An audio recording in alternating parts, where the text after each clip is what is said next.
You know that feeling you get when you're watching a really good show and the episode ends right at the peak of the action, Yeah. screen goes black, the credits roll, and you physically can't stop yourself from clicking next episode. The binge watch effect, we all know it well. It's dopamine, pure and simple. Right. And we tend to think of that as, a modern thing, something Netflix or HBO cooked up in a lab to keep us on the couch until 3 in the morning. But what if I told you that exact psychological trigger? It wasn't invented in some Hollywood writer's room. What if it was invented over 1,000 years ago? And for the person who invented it, the stakes weren't about ratings or ad revenue. No, not at all. The stakes were literally life and death. Welcome back to the Deep Dive. Today, we are unpacking a massive piece of cultural history. We are digging into the annotated Arabian Nights, wisdom, magic, and the power of stories. And look, I know what you're thinking. You hear Arabian Nights, you immediately think Disney. Blue genies, right? Monkeys in little vests, flying carpets. Exactly. A whole new world, all of that. But the source material we're looking at here, it's something else entirely. It is not the sanitized version. No. It's gritty, it's violent, it's incredibly complex, and honestly, it's a masterclass in psychology. That is the perfect way to put it. The Disney-fied version is what we all grew up with, but the actual text, especially in an annotated edition that digs into the history, it's a beast. A beast, yeah. It's a collision of imagination, erotica, brutality, wisdom, and just survival. And that's really our mission for this deep dive.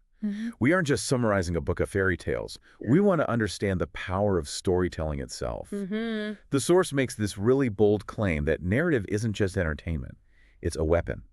It can change minds, it can rewire brains, and in this case, it can literally stop an executioner's blade. It is the ultimate demonstration of publish or perish.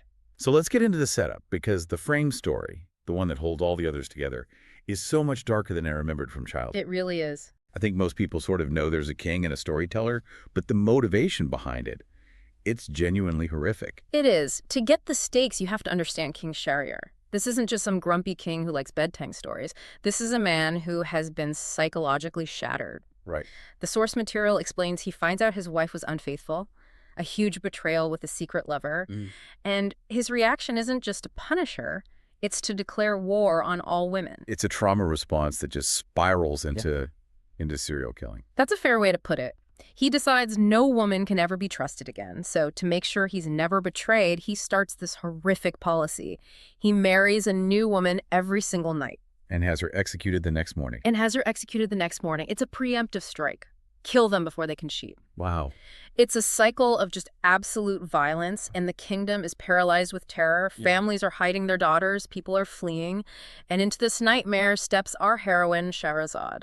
And this is where it gets so interesting, because she isn't dragged there kicking and screaming.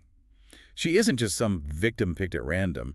She volunteers. She does. She's the daughter of the vizier, the king's top advisor, so she has high status. She probably could have stayed out of it for a while at least. But no, she insists on marrying the king. That's the part that just blows my mind. She walks into the lion's den on purpose. The source calls her intelligent and brave, which feels like a massive understatement. Oh, absolutely. She's a strategist. She isn't going in there to die. She's going in there with a plan. And her plan is all about psychology. It is. She knows she can't fight him physically. He has the guards, the swords, the power, so she fights him with curiosity. The weaponization of the cliffhanger. Precisely. It's psychological warfare. She starts a story on their wedding night. She spins this incredible tale, gets him completely hooked, and then just as dawn is breaking, right when she's supposed to be executed, she stops. Mid-sentence. At the moment of highest tension, the ultimate cliffhanger.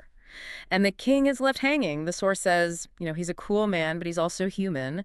That need for closure, that what happens next, it overrides his decision to kill her. So he thinks, okay, I'll let her live one more day just to hear the end. And then the next night, she finishes that story and immediately launches into a new one, stopping that one halfway through as well. She creates a chain, Yeah. a loop for 1,001 nights. A continuous loop, yes. That is just incredible pressure. I mean, I get nervous presenting to 5 people. Imagine having to be that creative when your life is on the line every single night. If you bore him, you die. If you run out of ideas, you die. But she's doing more than just buying time, isn't she? The annotations make a big point about this. Yes, she isn't just distracting him, she's re-educating him. The stories she chooses aren't random. They're about mercy, about justice, about the consequences of tyranny, about faithful partners. Ah, I see. So she's using the stories to hold up a mirror to him. She's basically conducting therapy through fable. She is dismantling his trauma and his hatred, night by night, story by story. She proves intelligence is stronger than cruelty. She doesn't defeat him on the battlefield. She cures him in the bedroom. Exactly. That's a really profound shift. It moves it from a fantasy book to a book about healing. So let's talk about that ocean of stories she tells. Because it's not a linear novel, right? It's a web. Web is the perfect word. It's famously nested. You have stories within stories within stories. Like the movie Inception. It is. Or like falling down a Wikipedia rabbit hole. A character in one story will meet someone, and that person starts telling a story about their grandfather, and suddenly you're 3 layers deep. And the scope is massive. Huge. You mentioned the Disney view, which is all princes and palaces, but the source highlights that the Arabian Nights covers the entire social hierarchy. Kings, yes, but also hunchbacks, tailors, fishermen, beggars, thieves. It's a panoramic view of society. And it's not just Arabian, is it? The annotations seem to suggest the origins are from all over. That's one of the most valuable things about this edition. The collection is a melting pot. It has roots in ancient Indian folklore, Persian literature, which is where the frame story comes from, and then layers of Arabic storytelling from Baghdad and Cairo were added over centuries. It's like the Silk Road in book form. That's a great way to think about it. Okay, we have to talk about the big ones. Yeah. The stories everyone thinks they know. Right. Aladdin, Alibaba, Sinbad.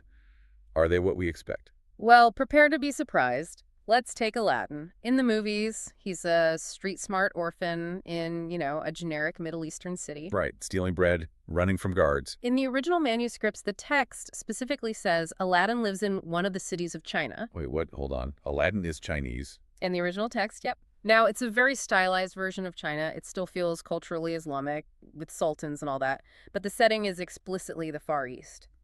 And he's not a noble hero, not at first. He's described as lazy and disobedient. So it's more of a coming-of-age story about a slouch. It is. It's about growing up and taking responsibility. Okay, what about Alibaba? I remember Open Sesame, but I feel like the source is grittier. Much, much grittier. Alibaba and the 40 Thieves is a bloody story. It's about greed and fratricide.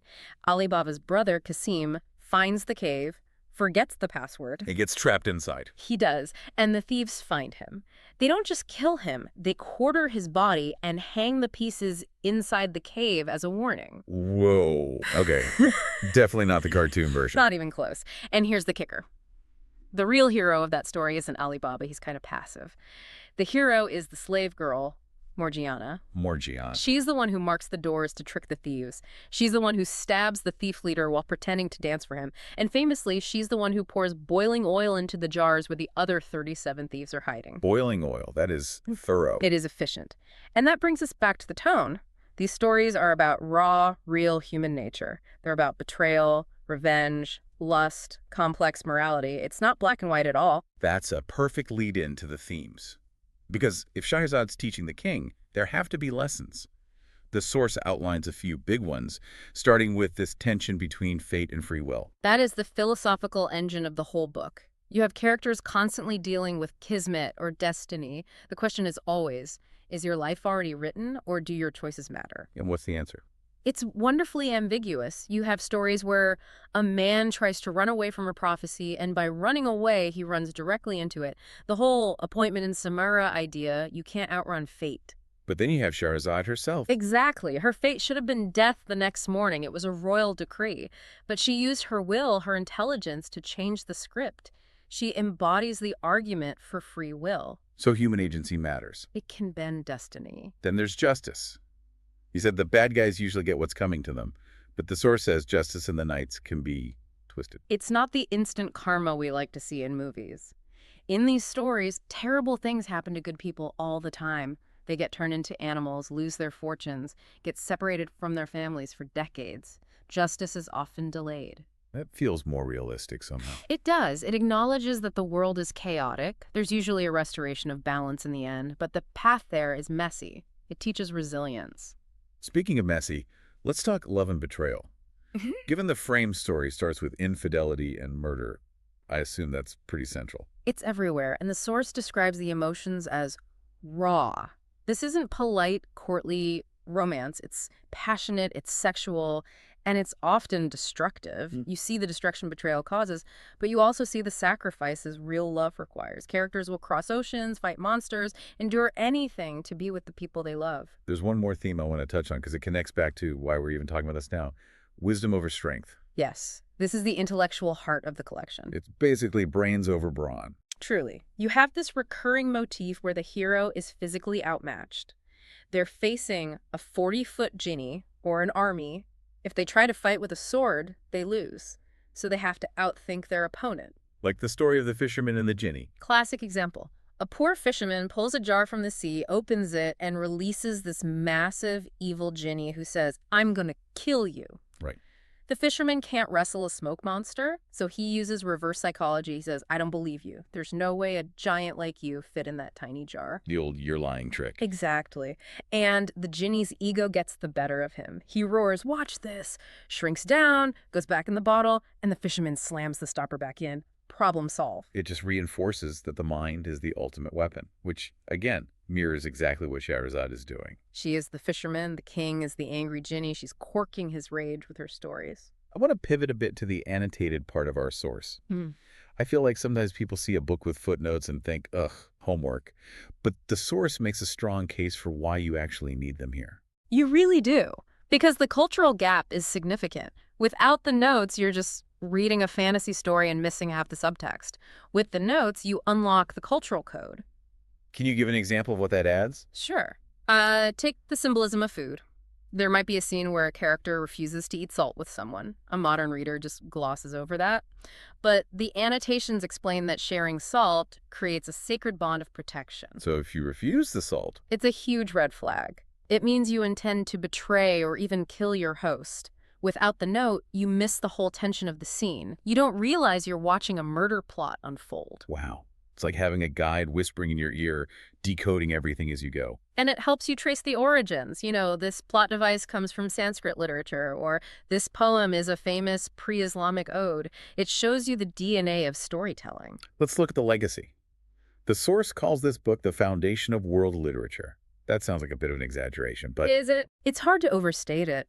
The structure of storytelling today, anthology series, framed narratives, magical realism, it all traces back here. The Decameron, the Canterbury Tales, they are direct descendants. and modern fantasy. It's the bedrock. The whole idea of a hidden magical world coexisting with our mundane one, that's pure Arabian Nights. From Harry Potter to Neil Gaiman, authors are constantly dipping their buckets into this well. The source also mentions a specific legacy about gender. It calls Scheherazade a symbol of feminine intelligence. And that's a crucial point. We have to remember the context. In a time and place where women were often legally and socially marginalized, the greatest hero of the canon, the one who saves the kingdom not with a sword but with her brain, is a woman. She isn't damsel in distress. She is the savior. She's the MVP. She saves herself, she saves all the other women, and she saves the king from himself. And she does it all under the immediate threat of death. It's one of the most powerful statements in literature about the power of women's voices. She speaks, and because she speaks, she lives. So let's bring this all home. We're sitting here drowning in stories. TikTok, YouTube, podcasts like this one. Why should we care about a 1,000-year-old book? What's the takeaway for us? I think the source leads us to a really moving conclusion.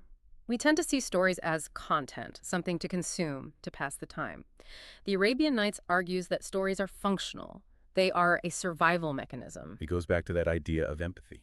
Right. It's very hard to hate someone when you are fully immersed in their story. Scheherazade forced the king to see the world through other people's eyes, beggars, merchants, women, thieves. And by doing that, she expanded his empathy until it overrode his hate. She replaced violence with wisdom. She humanized the world for him. And that is what good storytelling still does. It breaks down the us versus them mentality. When you truly hear someone's story, it becomes very difficult to wish them harm. We often think of stories as a way to escape reality, but this suggests they're actually a tool to reshape reality. I couldn't have put it better. Stories are the software we run on our brains. If you change the story, you change the output. So here's the question we want to leave you with. Scheherazade changed the heart of a tyrant and saved her own life through the stories she chose to tell. She curated a narrative to change her outcome. It's a question of agency, really. Exactly. So thinking about your own life, What stories are you telling? When you talk about your life, your career, your relationships, are you telling a story of victimhood? Or are you telling a story of agency? Because if you change the story you tell yourself, You might just change the ending. Something to think about next time you're about to click next episode. Thanks for diving deep with us. we'll see you on the next one.